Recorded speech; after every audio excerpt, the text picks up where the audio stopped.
The Library of Lost Words. In the city of London, there are many secret places. Hidden courtyards. Forgotten alleys. Small gardens that only the locals know about. But the most secretive place of all is not on any map. It has no address, and if you go looking for it, you will never find it. You can only find it by accident. And usually, only when you are completely lost. Julian was a writer who had forgotten how to write. 10 years ago, he had published a novel that everyone loved. It won awards, sold thousands of copies, and made him famous. People called him brilliant. They waited eagerly for his next book. But the next book never came. For 10 years, Julian sat at his desk every morning, stared at a blank piece of paper, and wrote nothing. It wasn't that he didn't have ideas. He had hundreds of them. But whenever he tried to write them down, the words felt wrong. They felt empty. Like shells with nothing inside. Over time, he stopped trying. He grew quiet. One cold November evening, Julian was walking through a narrow street he didn't recognize. The fog was thick, turning the street lamps into blurry yellow circles. Circles. He turned a corner and stopped. There, squeezed between a bakery and a shoe shop, was a narrow wooden door. Above the door, a small sign read, "The Library of Lost Words." Julian frowned. He had walked down this street 100 times, but he had never seen this door before. He reached out and pushed it open. A small bell rang. The inside of the shop was warm and smelled of old paper, dust, and black tea. Floor-to-ceiling bookshelves lined the walls. The room was much larger on the inside than it appeared from the street. Every shelf was packed with books. Red books. Green books. Leather-bound books with no titles. Behind a large wooden desk sat an old woman. She wore round glasses and a thick wool sweater. She was reading a book, but as Julian entered, she looked up. "Ah," she said gently. "You're late." Julian looked behind him, thinking she was talking to someone else. The shop was empty. "Excuse me," he said. The woman closed her book. "Most people who come here arrive much earlier in their lives. You took your time." "I don't even know where I am," Julian said. "Is this a bookstore?" "No," the woman replied. "You cannot buy anything here. This is a library." Julian looked at the shelves. "I'm a writer.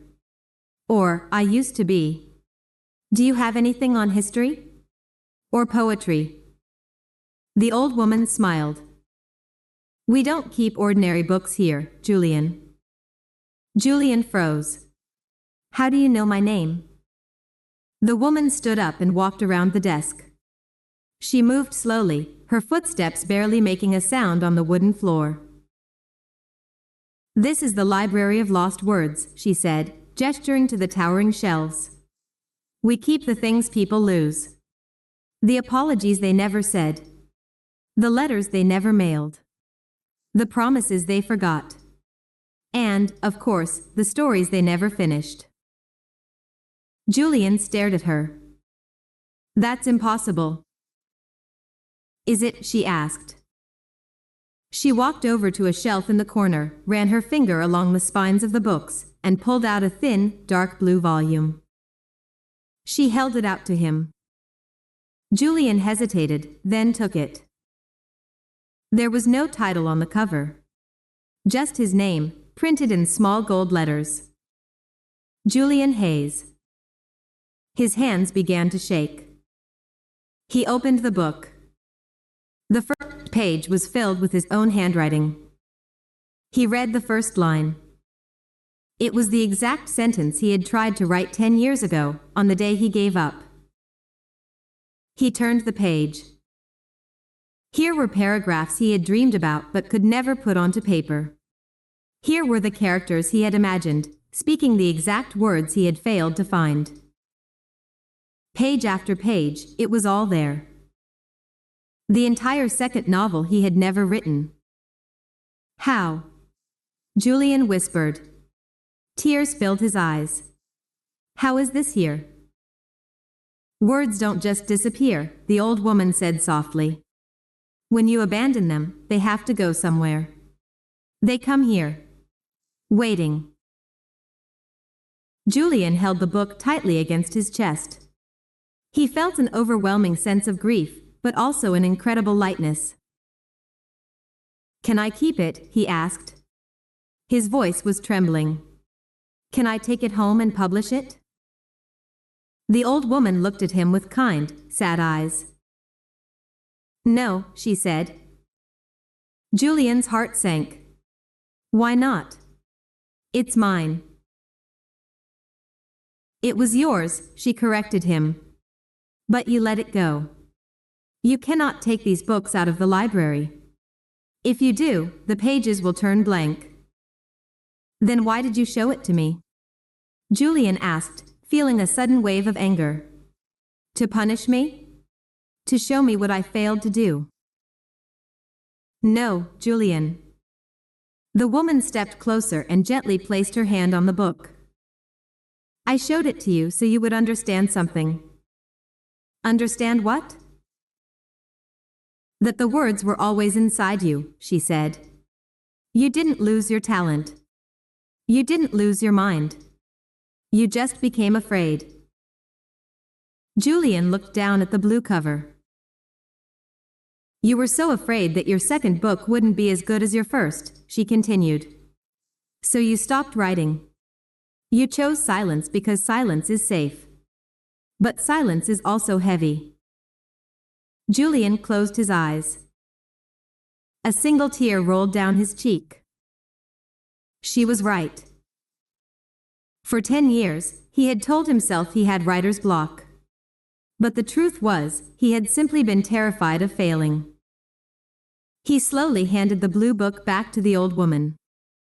She smiled, took it, and placed it carefully back on the shelf. What do I do now? Julian asked. The library suddenly felt very quiet.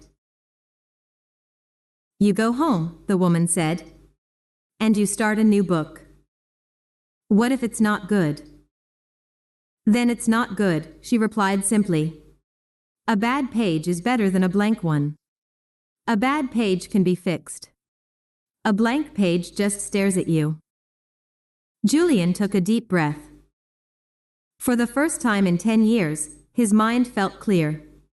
The heavy fog that had surrounded him for so long was finally lifting. Thank you, he said. The old woman nodded and walked back to her desk. She opened her own book and began to read again. Julian turned and walked out the wooden door. When he stepped onto the street, the cold November air hid his face. The fog had cleared.